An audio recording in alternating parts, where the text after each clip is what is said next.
Hello hi નમસ્તે, કેમ છો? તો આજે આપણે આવી ગયા છે લો ગાર્ડન માર્કેટની અંદર, જ્યાં નવરાત્રિની ચણિયા ચોળીઓ સાથે સાથે જ્વેલરી અને બીજું બધું જ વસ્તુઓ મળી જતી હોય છે. તો આપણે ત્યાં પહોંચી ચૂક્યા છે અને તમે જોઈ શકો છો કે કેટલી બધી ઝીણી ઝીણી વસ્તુઓથી લઈને મોટી મોટી મોટી મોટી ના યાર, મોટીમાં તો ચણિયા ચોળી જ છે, બીજું કાંઈ નથી. અને આ વખતેની ડિઝાઇન્સ અને પેટર્ન્સ કંઈક આવી છે જે તમે જોઈ શકો છો. અને ભીડ શું કહેવું, પણ તમે ડિઝાઇન અને વેરાયટી જોઉં. અને બીજી વસ્તુ એ ખાસ કહી દઉં, શું કહી દઉં, આ જોઉં ના લા જોવાનું નથી કહેતી, અહીંયા છે ને તે બધી વસ્તુના ફિક્સ રેટ છે. એટલે જો તમારે નિયર બાય બીજું કોઈ માર્કેટ હોય તો ત્યાં પહેલાં વિઝિટ કરજો અને પછી લો ગાર્ડન આવજો. હવે નવરાત્રિના ગણતરીના દિવસો જ બાકી રહ્યા છે અને ડિઝાઇન, વેરાયટીઝ, ક્વોલિટી તમે જોઈ શકો છો. અહીંયા આ જે ચણિયો છે એનો ભાવ છે 1000 રૂપિયા. અને બસ મેં ભાવ કરાવ્યો અને પૂછતી હતી કે કલર કયો છે, તો આમાં 2 કલર હતા. અને આવા તો ઘણી બધી ડિઝાઇનો અને વેરાયટીઓ હતી. અને હા, અહીંયા બધું ફિક્સ રેટમાં જ છે, તો પહેલાંથી માઇન્ડ પ્રિપેર કરીને ચાલજો. અને ડિઝાઇન અને કલેક્શન તો સારું એવું છે, બટ ભાવ નથી કરી દેતા. સૌથી વધારે દુઃખ એમાં જ થાય છે. અને ભાવ ના કરાવે ત્યારે તો લેડીઝના જીવને શાંતિ જ ના થાય. અને ત્યારબાદ જ્વેલરીમાં બી અહીંયા લોટ્સ ઓફ કલેક્શન છે, જે જોઈ શકો છો તમે. અને શું કહેતી હતી, હા, હું એ વસ્તુ કહેતી હતી કે આમાં આટલો બધો ડબિંગ કેમ કરવું પડ્યું છે.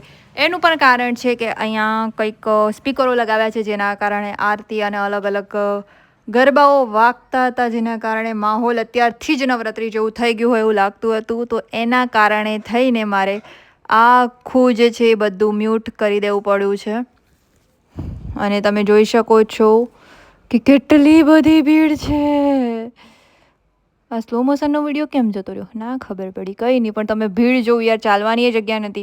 હું તો અડધું માર્કેટ ફરી એમાં જેવું થઈ ગયું કે ચલો ભાગવાને. હા, છોકરાઓ માટેના પણ ઓપ્શન અહીંયા અવેલેબલ છે, જે તમે જોઈ શકો છો. કોટી છે, કેડિયા છે, અને હા, બીજી એક સાઈડ પર આખા કુર્તાનું ડિરેક્શન હતું, તો જોઈ લો. આ પણ મેં એ જ વસ્તુ કીધી છે કુર્તાઓ માટેની. અને એનો મેચિંગનો ચણિયો પણ હતો, એટલે કોઈને પેરમાં કરવું હોય તો પણ અહીંયા મેચિંગ થઈ જશે. અને જોઈ શકો છો અહીંયા કુર્તા કેટલા બધા છે.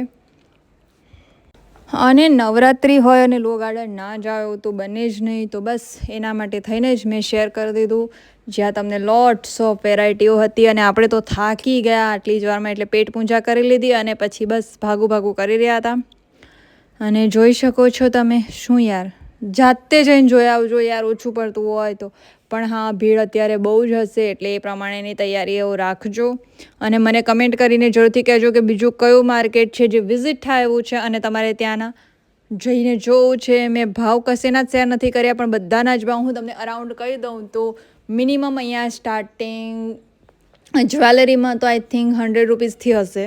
એન્ડ ધેન ચણિયાચોળીની અંદર જો સાદા ચણિયા છે તે 500 રૂપિયાથી છે, બ્લાઉઝ 700 રૂપિયાથી છે, દુપટ્ટા બી આઈ થિંક 500 રૂપિયાથી જ છે.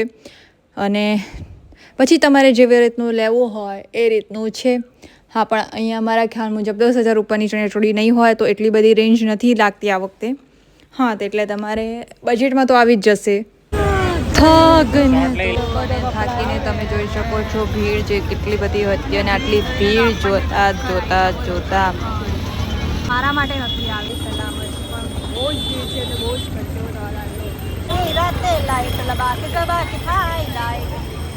તો બસ અહીંયા સુધીનો હતો વિડીયો કેવો લાગ્યો કમેન્ટ કરીને જરૂરથી કહેજો. મળીએ બીજા વિડીયોમાં, ત્યાં સુધી જોતા વિડીયોઝ. Bye bye. અને હા, કોઈક માર્કેટ નવી હોય તો જરૂરથી કમેન્ટ કરીને કહેજો.